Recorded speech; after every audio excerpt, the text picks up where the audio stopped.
Hello friends, मेरे digital classes में आप लोग का बहुत बहुत स्वागत है। तो फ्रेंड्स, आज मैं क्लास लेकर आया हूँ फिजिक्स को, जो कि आपके पटवारी सभी एग्ज़ाम के लिए यहाँ से सभी क्वेश्चन यहाँ से इम्पोर्टेंट कराऊँगा और आपको यहाँ से ज़रूर डेफिनेटली बेनिफिट होगा। तो चलिए यहाँ से क्वेश्चन यहाँ से देखते हैं, महत्वपूर्ण क्वेश्चन। तो आज का हमारा पहला क्वेश्चन है, लेज़र बीम का उपयोग होता है कहाँ पे होता है? तो कैंसर चिकित्सा में उपयोग होता है, या हृदय की चिकित्सा में, या आँख की चिकित्सा में, या गुर्दे की चिकित्सा में? तो लेज़र बीम का उपयोग आपके आँख की चिकित्सा में इसका उपयोग किया जाता है। सी ऑप्शन सही हो जाएगा। हमारा नेक्स्ट क्वेश्चन है, लेज़र अथवा किसी अन्य संसक्त प्रकाश स्रोत से निकली दो प्रकाश किरण व्यतिकरण से त्रिविमीय प्रतिबिंब बनाने से संबंधित सममिति कहलाता है। तो प्रकाशीय फोटोग्राफी, एक्स किरण फोटोग्राफी, विकिरण चित्रण, या होलोग्राफी? तो त्रिविमीय प्रतिबिंब बनाने से संबंधित सममिति आपका होलोग्राफी कहलाता है।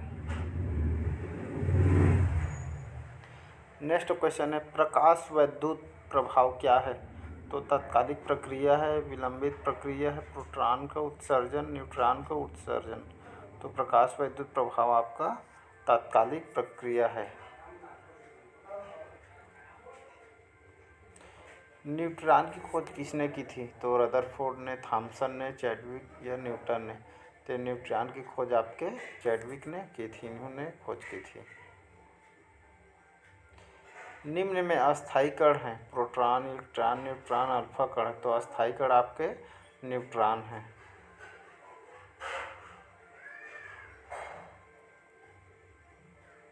जिस तत्व के परमाणु में दो प्रोटॉन, दो न्यूट्रॉन और दो इलेक्ट्रॉन हो, उस तत्व का द्रव्यमान संख्या कितना होगा? तो 2 होगा, या 4, या 6, या 8? तो टोटल 4 यहाँ पे द्रव्यमान संख्या होता है। हमारा नेक्स्ट क्वेश्चन है, न्यूट्रॉन की खोज किसने की थी? इलेक्ट्रॉन की खोज किसने की थी? तो आपके थॉमसन, जेम्स वाट, गैलीलियो या रदरफोर्ड ने? तो इलेक्ट्रॉन की खोज आपके थॉमसन ने की थी। किसी तत्व की परमाणु संख्या डैश की संख्या है? तो नाभिक में न्यूट्रॉन, नाभिक के में इलेक्ट्रॉन, या नाभिक में प्रोटॉन, या इनमें से कोई नहीं? तो किसी तत्व परमाणु संख्या आपके नाभिक में प्रोटॉन की संख्या है। परमाणु में प्रोटॉन रहते हैं नाभिक के भीतर, या नाभिक के बाहर, या कक्षक में, या नाभिक और कक्षक दोनों में? तो परमाणु में प्रोटॉन रहते हैं आपके नाभिक के भीतर में होते हैं।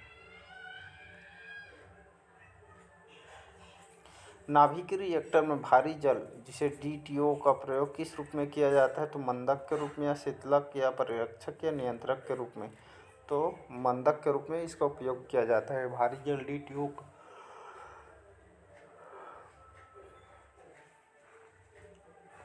नेक्स्ट क्वेश्चन, द्रव्यमान ऊर्जा संबंध किसका निष्कर्ष है? तो क्वांटम सिद्धांत, सापेक्षता, सामान्य सिद्धांत, या ऊर्जा का क्षेत्र सिद्धांत, या सापेक्षता का विशिष्ट सिद्धांत? तो द्रव्यमान ऊर्जा संबंध आपका सापेक्षता का सामान्य सिद्धांत पर निष्कर्ष है। सौर ऊर्जा को बिजली में परिवर्तित करने के लिए कौन सी युक्ति प्रयुक्त की जाती है? तो इलेक्ट्रॉन केमिकल सेल, या गैल्वेनी सेल, या प्रकाश वोल्टेज सेल, या डेनियल सेल? तो प्रकाश वोल्टेज सेल इस युक्ति के प्रयुक्त की जाती है सौर ऊर्जा को। समस्थानिक परमाणुओं में आपके प्रोटॉनों की संख्या समान होती है, या न्यूट्रॉनों की संख्या समान होती है, न्यूक्लियनों की संख्या समान होती है? सभी सत्य है। तो आपके समस्थानिक परमाणुओं में आपके प्रोटॉनों की संख्या लगभग समान होती है। ए ऑप्शन सही है यहाँ पे। समस्थानिक जिसे आइसोटोप्स होते हैं किसी एक ही तत्व परमाणु जिनका परमाणु भार समान किंतु परमाणु क्रमांक भिन्न होता है। परमाणु भार भिन्न किंतु परमाणु क्रमांक समान होता है। तो सी है आपका परमाणु भार तथा परमाणु क्रमांक दोनों ही समान होते हैं, उपयुक्त में से कोई नहीं। तो समस्थानिक आइसोटोप्स होते हैं यह एक तत्व परमाणु जिनका परमाणु भार भिन्न किंतु परमाणु क्रमांक लगभग समान होते हैं। किसी परमाणु के नाभिक का आइसोटोप वह नाभिक है जिसमें न्यूट्रॉनों की संख्या वही होती है परंतु प्रोटॉनों की संख्या भिन्न होती है। प्रोटॉनों की संख्या वही होती है परंतु न्यूट्रॉनों की संख्या भिन्न होती है। और प्रोटॉनों और न्यूट्रॉनों दोनों की संख्या वही होती है, प्रोटॉन और न्यूट्रॉन दोनों की संख्या भिन्न होती है। तो आपके परमाणु नाभिक का आइसोटोप वह नाभिक है जिसमें प्रोटॉनों की संख्या वही होती है परंतु न्यूट्रॉनों की संख्या भिन्न होती है। बी ऑप्शन से हो जाएगा। नेक्स्ट क्वेश्चन है, परमाणु बम का सिद्धांत आधारित है तो किस पे सिद्धांत आधारित है? तो नाभिकीय संलयन पर, नाभिकीय विखंडन पर उपयुक्त, दोनों पर उपयुक्त, किसी पर नहीं। तो परमाणु बम का सिद्धांत आपके नाभिकीय विखंडन पर आधारित है। बी ऑप्शन सही है। सर्व प्राचीन शैल समूह की आयु आंकी जाती है तो KAR विधि से या सी आपका 14 विधि से या RSI विधि से या यूरेनियम लेड विधि से। तो सर प्राचीन शैल समूह की आयु आंकी जाती है आपके KAR विधि से। हमारा नेक्स्ट क्वेश्चन है, रेडियो सक्रिय पदार्थ उत्सर्जित करता है तो अल्फा किरणें, बीटा किरणें, गामा किरणें, उपयुक्त सभी। तो आपके उपयुक्त सभी अल्फा, बीटा, गामा ये रेडियो सक्रिय पदार्थ उत्सर्जित करते हैं। सूर्य पर ऊर्जा का निर्माण होता है नाभिकीय विखंडन द्वारा, नाभिकीय संलयन द्वारा, आक्सीकरण अभिक्रियाओं द्वारा या अवकरण अभिक्रियाओं द्वारा। तो सूर्य पर ऊर्जा का निर्माण होता है आपके नाभिकीय संलयन द्वारा। बी ऑप्शन सही है। निम्नलिखित में से किसमें ऋणात्मक आवेश होती है? तो एक्स किरण या बीटा कण या सी कण या डी कण। तो आपके सी कण में ऋणात्मक आवेश होती है। हमारा नेक्स्ट क्वेश्चन, नाभिक रिएक्टर और परमाणु बम पे यह अंतर है कि नाभिक रिएक्टर में कोई श्रृंखला अभिक्रिया नहीं होती जबकि परमाणु बम में होती है। बी बोलता है नाभिक रिएक्टर में श्रृंखला अभिक्रिया नियंत्रित होती है, या सी नाभिकीय रिएक्टर में श्रृंखला अभिक्रिया नियंत्रित नहीं होती है। परमाणु बम में कोई श्रृंखला अभिक्रिया नहीं होती जबकि नाभिकीय रिएक्टर में यह होती है। तो हमारा बी ऑप्शन सही, जो कि नाभिक रिएक्टर में श्रृंखला अभिक्रिया नियंत्रित होती है। जो नाभिक रिएक्टर परमाणु बम में अंतर है। नेक्स्ट क्वेश्चन है, नाभिक रिएक्टर के निर्माण में निम्नलिखित में से कौन सा एक अनिवार्य है? तो कोबाल्ट, निकल, जर्कोनियम या टंगस्टन। तो जर्कोनियम एक अनिवार्य है जो नाभिक रिएक्टर निर्माण में। क्यूरी किसकी का एक नाम है? तो रेडियो एक्टिव धर्मिता, तापक्रम, ऊष्मा, ऊर्जा। तो रेडियो एक्टिव धर्मिता का इकाई है क्यूरी। नाभिकीय रिएक्टरों में ऊर्जा उत्पन्न होती है नियंत्रित संलयन द्वारा, अनियंत्रित संलयन द्वारा, नियंत्रित विखंडन द्वारा, अनियंत्रित विखंडन द्वारा। तो नाभिकीय रिएक्टर में ऊर्जा उत्पन्न होती है आपके नियंत्रित विखंडन द्वारा। सी ऑप्शन सही है यहाँ पे। नाभिकीय संलयन को ताप नाभिकीय अभिक्रिया भी क्यों कहते हैं?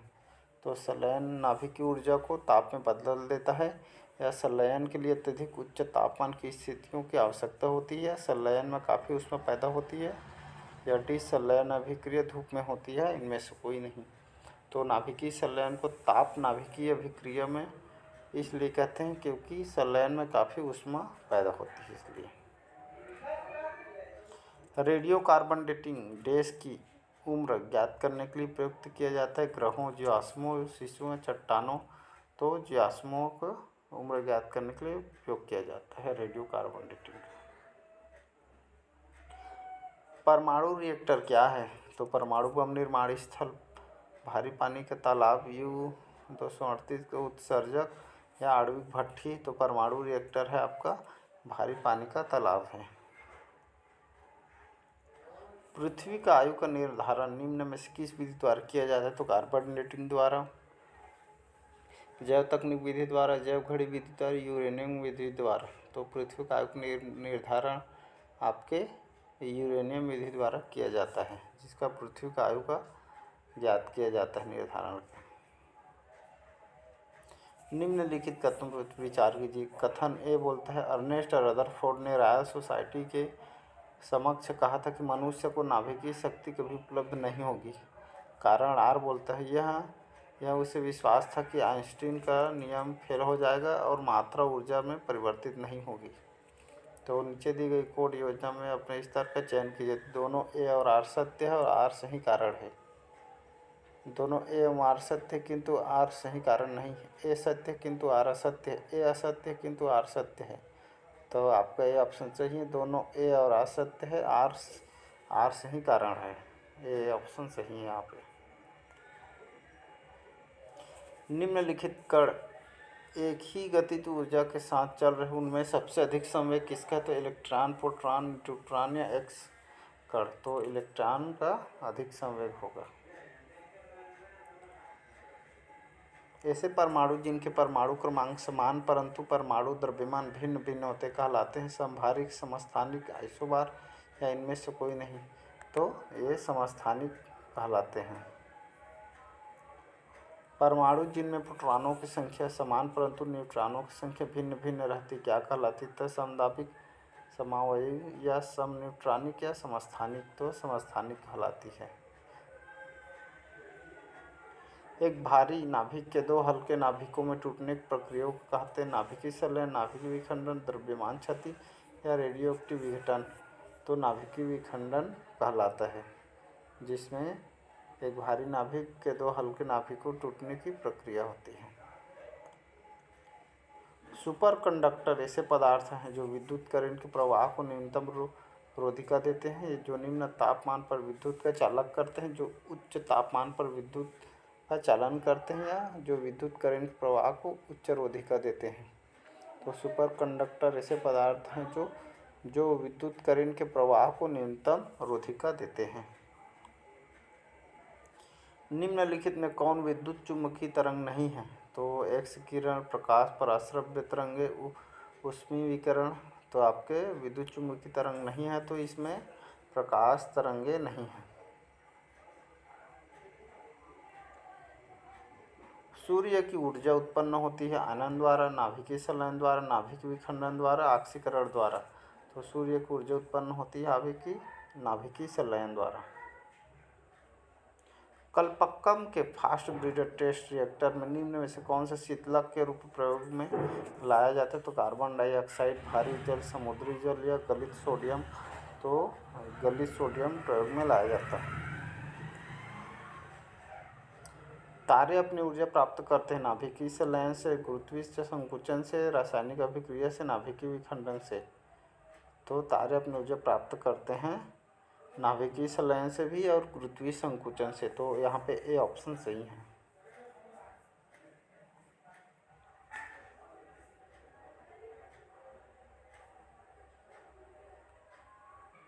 नेक्स्ट क्वेश्चन है, सूचियों को सूची 2 से सुमेलित कीजिए तथा सूचियों को नीचे दिए गए कूट का प्रयोग करके सही उत्तर चुनिए। तो सूची 1 है रेडियो समस्थानिक, सूची 2 है निदान सूचक उपयोग।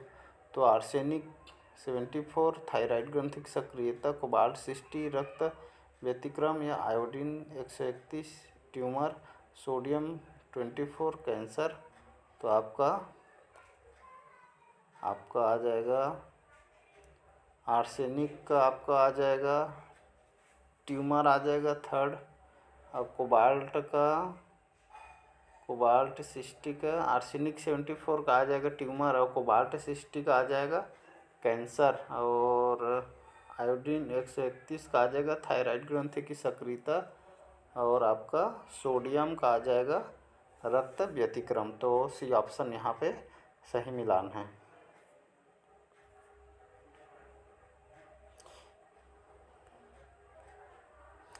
नेक्स्ट क्वेश्चन, बोरियम एक उपयुक्त रूप में रोगियों को पेट के एक्स किरण परीक्षण से पूर्व खिलाया जाता है, क्योंकि बेरियम एक्स किरणों के प्रति अपनी पारदर्शिता के कारण एक्स किरणों को पेट के आर पार गुजरने देता है। बेरियम यौगिक मैग्नीशियम सल्फेट की तरह एक्स किरण परीक्षण के पहले पेट को साफ करने में सहायता करता है। या सी, बेरियम एक्स किरणों का एक अच्छा अवशोषक है और इस चित्र में पेट की अन्य क्षेत्रों की तुलना में स्पष्ट से देखने में सहायता मिलती है। बेरियम लवण रंग में सफ़ेद होते हैं और इस चित्र में पेट को अन्य क्षेत्रों की तुलना में स्पष्ट से देखने में सहायता मिलती है। तो आपका यहाँ पे सी ऑप्शन सही है, जो कि बेरियम एक्स किरणों का एक अच्छा अवशोषक है और इस चित्र में पेट की अन्य क्षेत्रों की तुलना में स्पष्टता से देखने में सहायता मिलती है। तो आज का क्लास कैसा लगा कमेंट करके ज़रूर बताएं। तो आज के लिए बस इतना ही। Thank you. चैनल को ज़्यादा से ज़्यादा शेयर करें, कमेंट करें, लाइक शेयर करें। Thank you.